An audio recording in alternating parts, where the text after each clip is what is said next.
عورت جب شوہر کو تنزیہ یہ کہتی ہے کہ آپ کو تو بس ایک ہی کام سے محبت ہے، تو حقیقت میں اسی شاخ کو کاٹ رہی ہوتی ہے جس پہ اس کا آشیانہ ہوتا ہے۔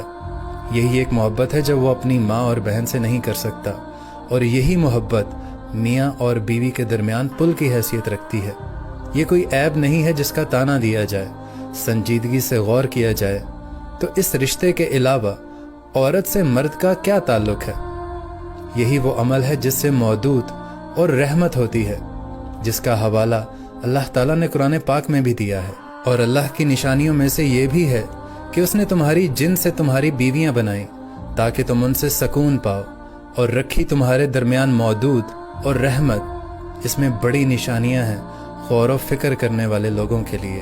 اور جو عورت جنسی طور پر شوہر کو دور کر دیتی ہے، وہ دراصل ہاتھ میں آیا ہوا الادین کا چراغ گم کر دیتی ہے۔ جو بیوی مرد کو اپنے نشے کا عادی رکھتی ہے، وہ نہ صرف شوہر، ساس اور نندوں پر بلکہ بیٹوں اور آنے والی بہو پر بھی اپنی کمانڈ برقرار رکھتی ہے۔ باقی ساری باتیں فینٹیسی ہیں، کہنے کی باتیں ہیں۔ اور ہاں، ایک رستہ ہے دوسری اور تیسری بیوی کا راستہ روکنے کا۔ نشئی کو جب تک قریب ترین دکان سے نشہ ملتا رہتا ہے، وہ کبھی دور کی دکان پر نہیں جاتا۔ اور اس کو ہمارے رسول اللہ صلی اللہ علیہ وسلم نے ایک ہی جملے میں ادا فرما دیا ہے کہ جب شوہر اپنی بیوی کو دیکھے تو بیوی اسے خوش کر دے۔